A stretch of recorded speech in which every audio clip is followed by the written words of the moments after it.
ব্যারাকপুর শিল্পাঞ্চলের একাধিক জুট মিলের অবস্থা শোচনীয়, এমনটাই বারংবার বলতে শোনা গিয়েছে বিরোধী দলের নেতা কর্মীদের। শুধু তাই নয়, একাধিক জুট মিলের গেটে শ্রমিক স্বার্থে গেট সভা করেছেন। ব্যারাকপুরের প্রাক্তন সাংসদ অর্জুন সিং শ্যামনগরের এক্সাইড ব্যাটারি কারখানা শিল্পাঞ্চলের অন্যতম বড় শিল্প হিসেবে বিখ্যাত। এক্সাইড ব্যাটারি কারখানার গেটে সোমবার সকালে গেট সভা করার কথা ছিল প্রাক্তন সাংসদ তথা শ্রমিক নেতা অর্জুন সিং এর। সেই মোতাবেক জগদ্দল থানার পুলিশ অনুমতি দিয়েছিল, যদিও রবিবার রাতে ফ্যাক্টরির কর্তৃপক্ষ নোটিশে পুলিশ সেই অনুমতি বাতিল করেছে। সোমবার সকালে ফ্যাক্টরি কর্তৃপক্ষ পুলিশকে একযোগে নিশানা করে সরব হলেন অর্জুন সিং। সংবাদ মাধ্যমের মুখোমুখি হয়ে তিনি কি বললেন শোনাচ্ছি।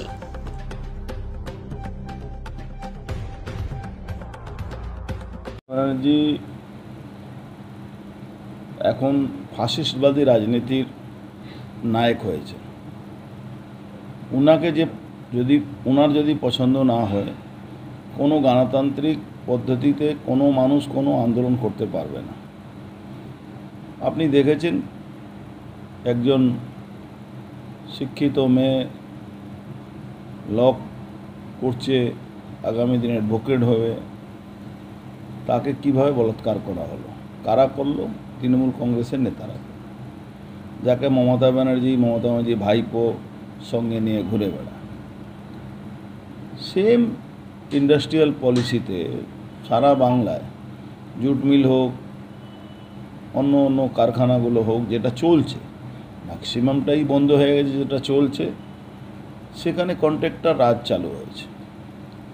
আর মমতা ব্যানার্জি সরকারের একটা সবথেকে ভালো জায়গা, পজিশনটা কী আছে, কি তার ক্যাডাররা যত চুরি করবে, যদি পয়সা পৌঁছিয়ে দেয় মমতা ব্যানার্জির কাছে, তাহলে কিন্তু তার কোনো নেই। আজকে এক্সাইড ব্যাটারিতে জিএসটি চুরি হচ্ছে। আমি সেন্ট্রাল গভর্নমেন্টের ইন্ডাস্ট্রি মিনিস্টার, এক্সাইজ মিনিস্টার সবার কাছে আমি চিঠি পাঠিয়েছি। জিএসটি চুরি করছে, পলিউশন এখানে যা তা করছে, ইললিগালভাবে যারা কন্ট্রাক্টর লেবার ছিল তাদেরকে পার্মানেন্ট না করে লাখ লাখ টাকা, 7 লাখ 8 লাখ 10 লাখ টাকা নিয়ে তৃণমূলের ইউনিয়ন আর ম্যানেজমেন্টের কিছু লোক মিলে পার্মানেন্ট করছে। আমাদের ইউনিয়ন বহুদিন ধরে ওখানে আছে। আমাদের ইউনিয়নকে ইললিগালভাবে আমরা কোর্টে মামলা করেছি, ইললিগালভাবে আমাদের ইউনিয়নে মান্যতাটা শেষ করলো। কি আমাদের অ্যাড্রেস ভুল আছে, ভাবতে পারেন? হাইকোর্টে মামলা চলছে। হাইকোর্ট জানেন আমাদের দেশে কোর্টের অনেক সমস্যা আছে, যেখানে সময় মতন বিচার পাওয়া যায় না।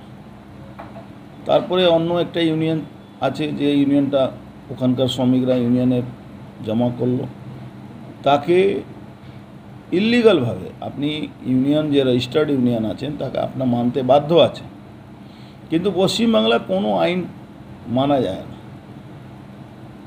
ইললিগাল পার্মানেন্ট করা, বাইরে থেকে লোক নিয়ে এসে পার্মানেন্ট করা, পয়সা নেওয়া, তার প্রতিবাদ করা, ওই জিএসটি চুরি করা, পলিউশন জন্য অনেক লোকের অসুস্থতা ওখানে বেড়ে যাচ্ছে, নানা রকম সমস্যাকে নিয়ে আমাদের একটা ওখানে এই এক্সাইড ফ্যাক্টরিতে আমরা একটা আন্দোলন করার জন্যে গেট মিটিং করব। গেট মিটিং রোডের উপরে হয়। গেট মিটিংয়ের পারমিশন কোনো দিন কোনো ফ্যাক্টরিকে দিতে হয় না, কেন? যেহেতু পিডব্লিউডি জায়গা, সেখানে পারমিশন পায় থানা থেকে পারমিশন। এটাই কালচার আছে, এটাই নিয়ম আছে। আমরা সব জায়গা, এই দেখুন, সব জায়গা আমরা পারমিশনে দিয়েছি, পারমিশন পেয়েওছি। পারমিশনের জন্য আমরা যখন দিলাম, পারমিশন আমাদের দিল, এই দেখুন পারমিশন আমরা দিয়েছিলাম। পারমিশন দেওয়ার পরে কালকে রাত্রিবেলা যখনই কাকিনাড়া জুট মিলে আমাদের মিটিংটা শেষ হলো, হাজার হাজার শ্রমিক ওখানে আমাদের ইউনিয়নের তলা, আমাদের বিজেপি ঝান্ডা তলায়, পতাকার নিচে তারা আমাদের কথা শুনলো। ওখানে মিটিংটা প্রায় 1000-3 লোক ওখানে উপস্থিত হলো। শ্রমিকরা সব মিল থেকে ছুটি পাওয়ার পরে ওখানে জমে গেল। এই ভয়ে কাঁপুনি ধরে নিল। তার পুলিশ নিজের এখতিয়ারের বাইরে গিয়ে ম্যানেজমেন্টের সঙ্গে হাত মিলিয়ে ম্যানেজমেন্ট থেকে একটা মেল করালো। এই মেলটা করিয়ে ম্যানেজমেন্ট একটা মেল করলো। ম্যানেজমেন্ট মেল করার পরে বলল कि আমার এখানে নাকি ল অ্যান্ড অর্ডার সিচুয়েশন খারাপ হবে। আপনি ভাবুন তো, ম্যানেজমেন্টের এখতিয়ার আছে কে, এক্সাইড ব্যাটারি কারখানার এখতিয়ার আছে কি বাইরে কে মিটিং করবে না মিটিং করবে, উনি কাকে মান্যতা দেবেন না দেবেন সেটা তো ওনার ব্যাপার নয়। লেবার অ্যাক্টে বলা আছে 7 জন শ্রমিক যদি কোনো ইউনিয়ন করতে চায়, রেজিস্টার্ড যাকে ইউনিয়ন হয় তাদের রেজিস্ট্রেশন থাকে, তাকে মান্যতা দিতে হবে। কিন্তু এক্সাইড ব্যাটারি থেকে একটা চিঠি নিল, এখানকার তৃণমূলে পায়ের তলা মাটি সরে গেছে। তৃণমূল শ্রমিকের অসন্তোষকে পুলিশকে দিয়ে দমন করাচ্ছে, পুলিশ গুন্ডাদেরকে দিয়ে দমন করাচ্ছে। তারপরে পুলিশ রাতারাতি আমাদেরকে চিঠি ধরিয়ে দিল যে আপনাদের এই মিটিংটাকে আমরা রিজেক্ট করলাম, আপনাদের অ্যাপ্লিকেশন। এটা ভাবতে পারেন, এটা গণতান্ত্রিক দেশে গণতান্ত্রিক পদ্ধতিতে আমরা একটা মিটিং করব, সেই মিটিং থেকে বানচাল করা হবে। কিন্তু ভারতবর্ষে ন্যায় পদ্ধতির উপরে আমাদের বিশ্বাস আছে। আমরা হাইকোর্টে পারমিশন নিয়ে এটা মিটিংটা করব। সঙ্গে সঙ্গে এটাও জানিয়ে দিই এক্সাইড কোম্পানিকে কি 2026-এ কিন্তু আপনার এই যাদের কথায় নাচানাচি নাচন কুদন করছেন, এরা কিন্তু আপনাকে বাঁচাতে পারবে না।